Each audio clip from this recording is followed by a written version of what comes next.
Bonjour à tous, alors aujourd'hui une petite vidéo pour apprendre à se servir de sa Casio 35+. Alors là j'ai un émulateur 85 mais ça fonctionne exactement de la même façon.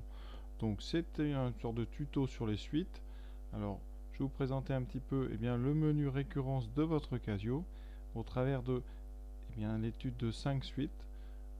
Une suite définie de façon explicite en numéro 1. Ensuite en 2 et 3, ici des suites définies sous forme donc récurrente. On vous donne la relation de récurrence. Alors la première assez simple, la deuxième où la suite où le terme général UN apparaît deux fois. Ensuite, entre quatrième, une suite définie par une relation de récurrence à deux niveaux, c'est-à-dire vous avez UN et UN plus 1 qui vont permettre de calculer UN plus 2. Donc on connaît un terme en fonction des deux précédents. Et donc l'initialisation, vous voyez, est à deux termes U0 et U1. Et en exercice 2, un peu plus compliqué, deux suites emboîtées l'une dans l'autre, c'est-à-dire qu'elles dépendent l'une de l'autre, et donc il faut les taper sur la calculatrice en même temps pour déterminer ici U2, V2, U10, V10, vous allez voir. C'est la machine qui fait tout, à condition de savoir s'en servir, mais il n'y a rien de très compliqué. Donc on va tout de suite commencer par la première, c'est-à-dire notre suite définie sous la forme explicite, c'est-à-dire qu'on connaît UN en fonction de N. Et donc on peut calculer normalement directement U50, U100. Alors pour ce genre de suite, on pourrait utiliser le menu classique du tableau de valeurs en rentrant la fonction 3x2 moins 2x plus 6 et en affichant un tableau. Ça, je peux vous montrer ça tout de suite. Ça n'a rien à voir avec le menu récurrence, mais ça sert dans le cas où les suites sont définies sous forme explicite. Alors notre première suite, donc vous allez dans le menu. Ici, vous allez donc dans le menu table. Vous rentrez ici la fonction, donc 3. Alors vous rentrez un x à la place du n, moins 2 fois x plus 6. Voilà. Vous allez dans le réglage, vous indiquez le premier rang qui vous intéresse, le dernier. Voilà, on est chez les suites, donc on met un pas de 1, très important. Et là, vous n'avez plus qu'à valider en appuyant sur la touche exécute. Voilà. Et en appuyant après sur tableau.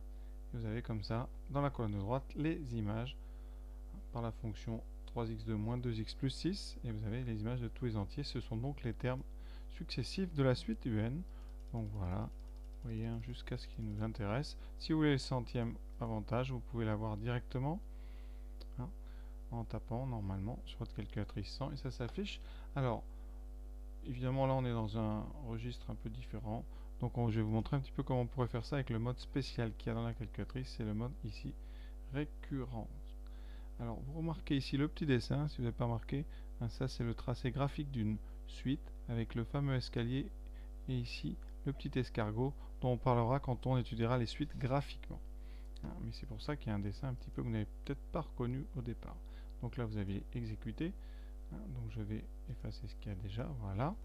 Et vous avez donc plusieurs types de suites. Et les types, c'est ici. On va regarder un petit peu. Nous, on cherche une suite où UN plus 1 va dépendre uniquement de UN. Alors pour la calculatrice, il n'y a pas de UN, ça sera AN, BN et CN. Rien d'embêtant. Juste, il faut le savoir. Donc là, on va aller chercher le type qui nous correspond.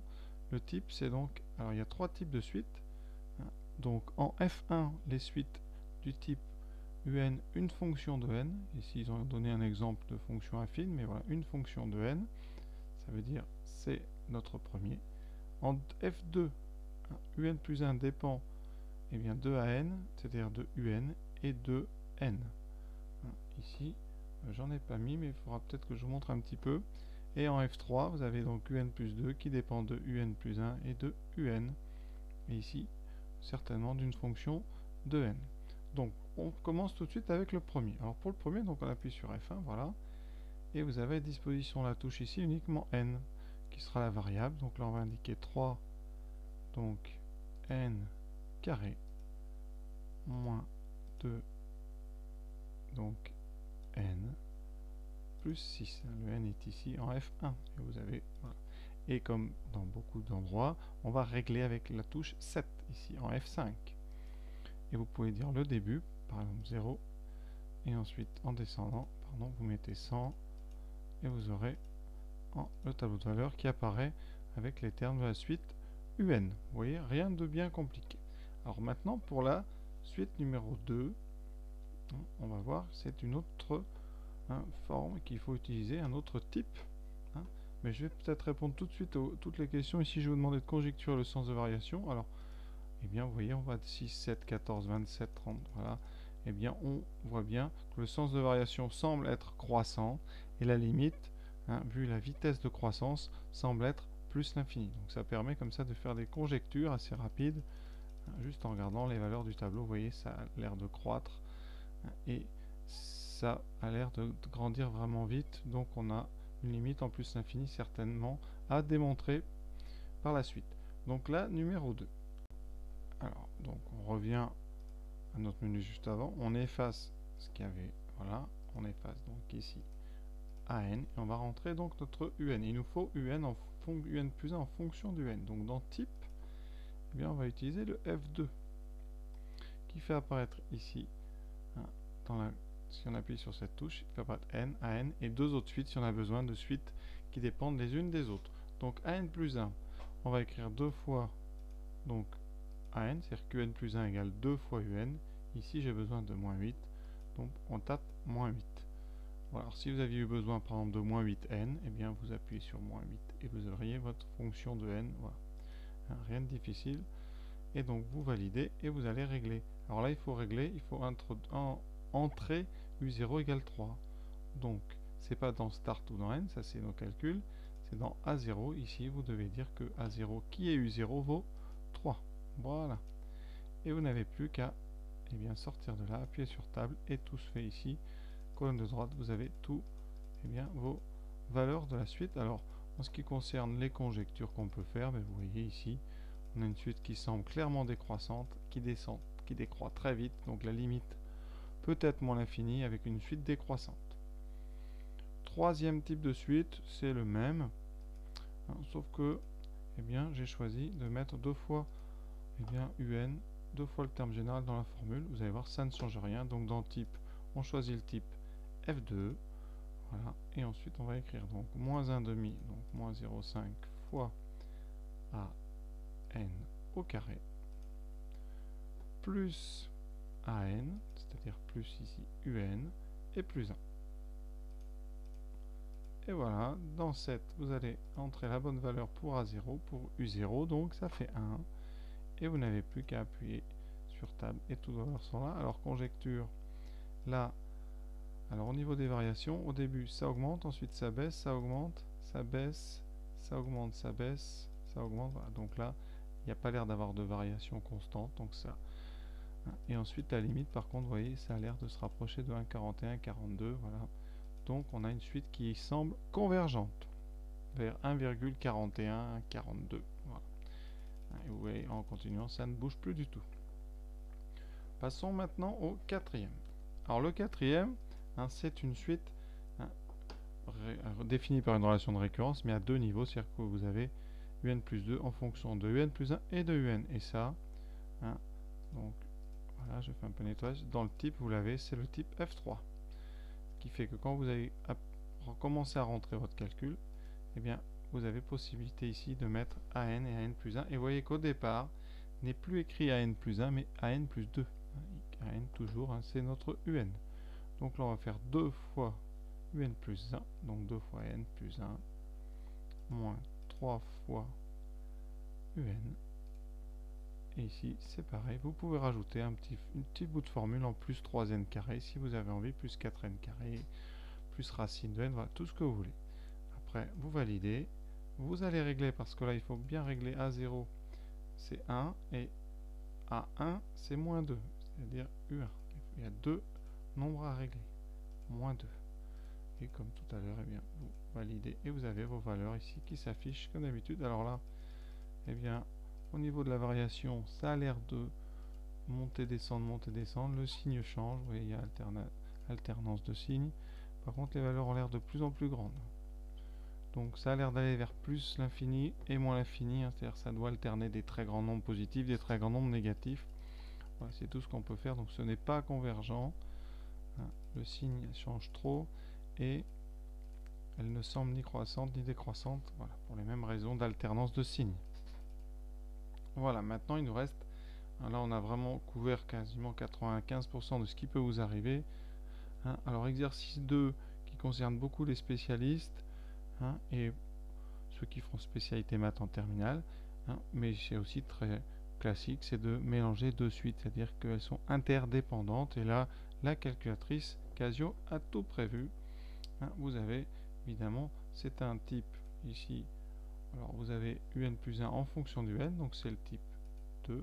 Par contre, ici, donc on va faire un peu de nettoyage, voilà, et bien on va rentrer les deux, c'est-à-dire que un va jouer le rôle, an plus 1 ça sera un plus 1, et bn plus 1 ça sera un plus 1, donc ici on va écrire 0,3 fois vn qui est bn, plus 0,6 fois ici un, faut bien lire, hein. Donc an, on valide, et on rentre aussi, donc pour bn plus 1, et bien 0,5, donc 0,5 fois un, donc fois an, plus 0,4 fois vn, c'est-à-dire bn. Voilà. On va bien dans le réglage en indiquant A0, donc U0 c'est 1, ça c'est bon, et V0 c'est 2, donc il faut aller à V0, c'est ici, pardon, c'est 2, voilà. Et vous validez, et là, eh bien, vous avez deux colonnes, la colonne des valeurs de la suite définie par un, et les suites et les valeurs de la suite définie par vn. D'accord? Et vous avez le rang ici. Alors, hein, bon, les noms des colonnes ne sont pas forcément très bien choisis. Hein, mais là, si, donc ici, ils auraient pu mettre n, an et bn. Ils ont choisi de mettre n plus 1, n plus 1, bn plus 1. Ça ne change rien. La première ligne, c'est pour n égale.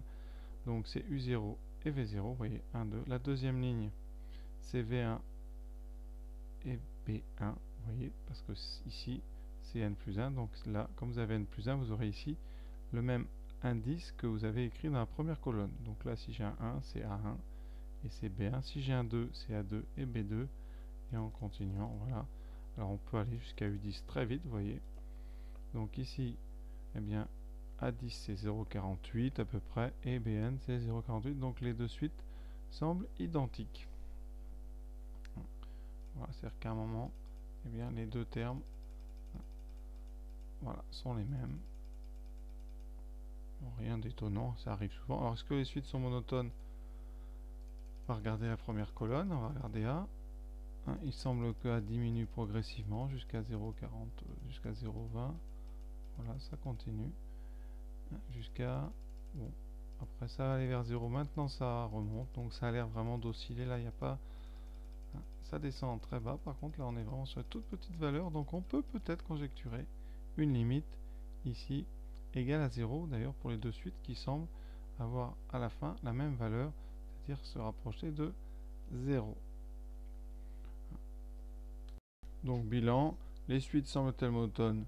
Eh bien, au départ, vous voyez, ça descend tout le temps, donc oui, elles semblent monotones. Ensuite, est-ce qu'elles semblent convergentes? C'est-à-dire, est-ce qu'il y a une limite finie ou est-ce qu'elles tendent vers moins l'infini? Bien là, on a vraiment l'impression qu'elles tendent vers, oui, vers 0, hein, rien à dire. Donc on va conjecturer que la limite c'est 0 en des temps décroissantes. Donc voilà, hein, les quatre grands types de suites que vous pourrez avoir. Donc je répète, en première, hein, ici, les suites définies de façon explicite avec le mode F1. En deuxième, les suites avec uniquement un en fonction du n plus 1. Ça, c'est donc le mode F2. Je vais vous remontrer une dernière fois, mode F1, mode F2. Ensuite, les récurrences à deux termes. Un plus 1, un vont donner un plus 2. Ça, c'est F3. Et ensuite, des suites interdépendantes, hein, c'est-à-dire deux suites qui sont imbriquées les unes dans les autres. Et ça, c'est le mode juste plus simple, c'est le mode F2, hein, mais avec une suite AN et une suite BN. Voilà, on peut imbriquer aussi trois suites les unes dans les autres. La calculatrice permet de faire ça, mais c'est plus rare quand même en devoir, surtout en première S, hein, c'est vraiment très rare. Ça arrive, je vous le dis, en spécialité maths, hein, parce qu'on fait très souvent comme ça des suites imbriquées les unes dans les autres. Voilà donc tout ce qu'on peut dire sur le mode suite de la Casio. Et bien cette vidéo s'achève. À très bientôt à tous.